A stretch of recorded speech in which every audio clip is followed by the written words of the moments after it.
কি করতাম বলেন? না, কি করতাম মানে কি? আপনার দুনিয়াও নাই আখেরাতও নাই। আপনি সুইসাইড করার জন্য 60টা ট্যাবলেট খাইছেন। আপনার তো বাচ্চাদের, তাইলে তো আপনার দুনিয়া শেষ, কিন্তু আপনি কি আখেরাত পাবেন?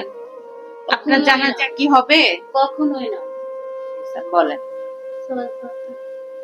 6 পাতা কে দিছে আপনারে? দোকানদার বিক্রি করছে আপনার কাছে? 6 পাতা ঘুমের ওষুধ একসাথে বিক্রি করছে? এক দোকান থেকে না নিতাম। হ্যাঁ, 4-5 দোকান থেকে। 4-5 দোকান থেকে ঘুমের ওষুধ খাইছেন। 6 পাতায় যে 60টা ছিল, 60টা পুরাটা খাইছেন। কি নাম ঘুমের ওষুধের? সাই। দেখেন নাই? এখন 3 দিন ধরে সদরে ভর্তি। এখন তলপেটে ব্যথার জন্য আসছেন। ব্যথা কতদিন ধরে? ব্যথা ধরেন বড় ছেলে হওয়ার পর থেকে আরো একবার আমার কাছে আসছিলাম। হয়তো অনেক ছিলেন না, ছিলেন আলতাটা অন্য আরেকটা দিক আচ্ছা, করাইছেন আর কি। ঠিক হ্যাঁ, আছে, যাই হোক, ওগুলি উনি বাদ, বলছে। এতদিন আগের কথা। পেশাব ইনফেকশন, পেশাব ইনফেকশনের জন্য আমরা ওষুধ দিব, কিন্তু এতে করে আপনার লিভারের সমস্যা হইতে পারে, আপনার কিডনিতে সমস্যা হইতে পারে। এতগুলি ওষুধের র্যাশ আপনি এখন বুঝতে পারবেন না। কথা বুঝতে পারছেন? এতগুলি ওষুধের যে অ্যাকশন আপনার শরীরের ভিতরে হবে, সেটা আপনি এই রিঅ্যাকশন এখন এত তাড়াতাড়ি বোঝা যাবে না। আপনি 1 মাস পর্যন্ত চেকআপের মধ্যে থাকতে হবে। ডাক্তাররা বলবে যে এভাবে এভাবে চেকআপের জন্য আসবেন। এখন আমার কথা হয়েছে, আপনি ঘুমের ওষুধ কি জন্য খাইছেন? বলছে আবার বলেন। সে বলে বিয়ে করে, আমার এগুলো পছন্দ না। আপনার হাজবেন্ড পরকিয়া করে? হ্যাঁ, এগুলো আমার পছন্দ না। তারপরে 2টা বাচ্চা আছে।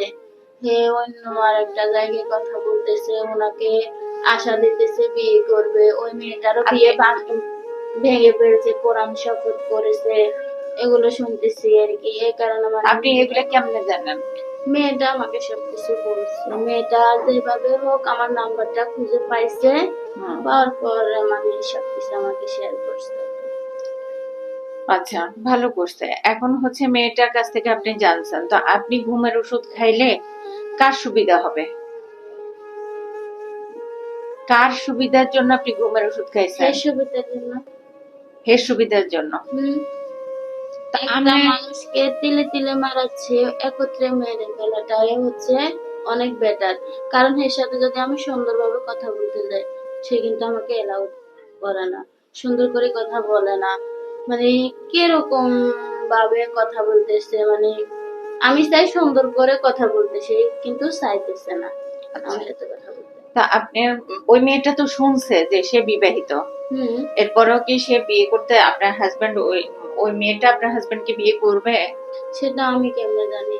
ধরেন সে থাকে নরসিংদী না ময়মনসিং, হুম, মেয়েটার বাড়ি। হুম। আবার আমার হাজবেন্ডে থাকে ধরেন বাইরের রাষ্ট্রে, আমি থাকি নোয়াখালী। কেমনে কি বলেন?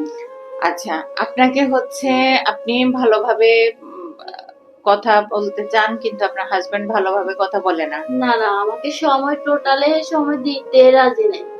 আচ্ছা, তাহলে আপনিও আপনার স্বামীর সাথে কথা বলিয়েন না এখন। আপনি আমার আপনার স্বামীর ধরেন। শোনেন, হ্যাঁ, আমার 2টা বাচ্চা আছে, আজকে অসুস্থ, কালকে স্কুলে পড়াশোনার টাকা লাগবে, সংসারে বাজার লাগবে। এগুলো দেখাশোনা কে করবো? আমি। আমার, কেন আপনি করবেন? হ্যাঁ, আমার পক্ষে তো খরচ সম্ভব খরচ না। দিচ্ছে না? হাজবেন্ড খরচ দেয় না? আমার আমার পক্ষে তো এগুলো সম্ভব না। না, আপনার পক্ষে এগুলা সম্ভব না, কিন্তু আপনারে খরচ দেয়, বাড়িতে খরচ পাঠায়? দেয় মানে ঠিক মতো দেয় না আর কি। ঠিক মতো দেয় না? না। আচ্ছা, তো এখন আপনি যদি মরে যান, আপনার 2টা বাচ্চা কার কাছে রেখে যাচ্ছেন আপনি? আমার বাসুরের কোনো ছেলে মেয়ে নাই। তো এটা একটা কথা হইলো? আপনার বাসুরের ছেলে মেয়ে নাই, ভাসুর আপনার বাচ্চা দেখবে? আপনি মা, আপনার দরদ নাই বাচ্চাদের জন্য, আপনার ভাসুর আপনার বাচ্চা কাচ্চা দেখবে? তাহলে এখন থেকে দিয়ে দেখেন আগে। কি করতাম বলেন? না, কি করতাম মানে কি? আপনার দুনিয়াও নাই আখেরাতও নাই। আপনি সুইসাইড করার জন্য 60টা ট্যাবলেট খাইছেন। আপনার তো বাচ্চাদের, তাইলে তো আপনার দুনিয়া শেষ, কিন্তু আপনি কি আখেরাত পাবেন? আপনার কখনোই জানাজা না, কি হবে? কখনোই না। আপনি তো সবই আমি সব কিছু জানি, আমি কোরআন শরীফ পড়ছি, কোরআন শরীফের অর্থ সব পড়ছি, আমি সব কিছু জানি সব। তাহলে জানি কেন এই কাজটা করতেছেন? শুনেন, দুনিয়াতে কারোর জন্য দিন থেমে থাকে না। হ্যাঁ। এখন যেহেতু এর সাথে কথা বলা বন্ধ করে দিচ্ছি হুম। 15-16 দিন, আমার আম্মা সামনে আছে, সে একবার বলতেছে তার নাকি মামাতো ভাইয়ের সাথে আমার সাথে সম্পর্ক, আবার বলতেছে কি আমার ছোট বোনের জামার সাথে আমার সম্পর্ক, কিন্তু আমার বোন ওই ঘরে, কিভাবে এটা সম্ভব যে আমি বোনের সংসার নষ্ট করে আমি যাবো? আচ্ছা, হ্যাঁ, তৃতীয় কথা হচ্ছে ওই বাড়ির একটা ছেলে আমাকে মা, যেমন একজন মাকে সম্মান শ্রদ্ধা করে তেমনি ভাবে সে আমাকে সম্মান শ্রদ্ধা করে।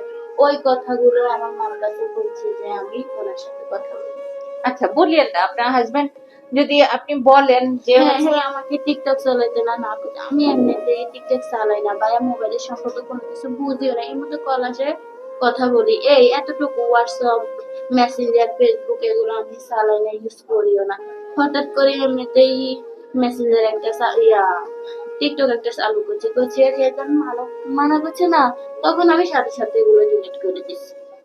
আচ্ছা, ভালো কাজ করছেন। তাইলে আপনার হাজবেন্ডকে এখন অন্য কেউ বুঝাইতে হবে যে না, হচ্ছে এর সাথে অন্য কোনো সম্পর্ক নাই।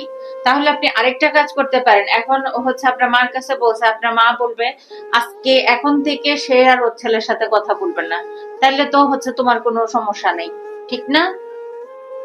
ঠিক তো?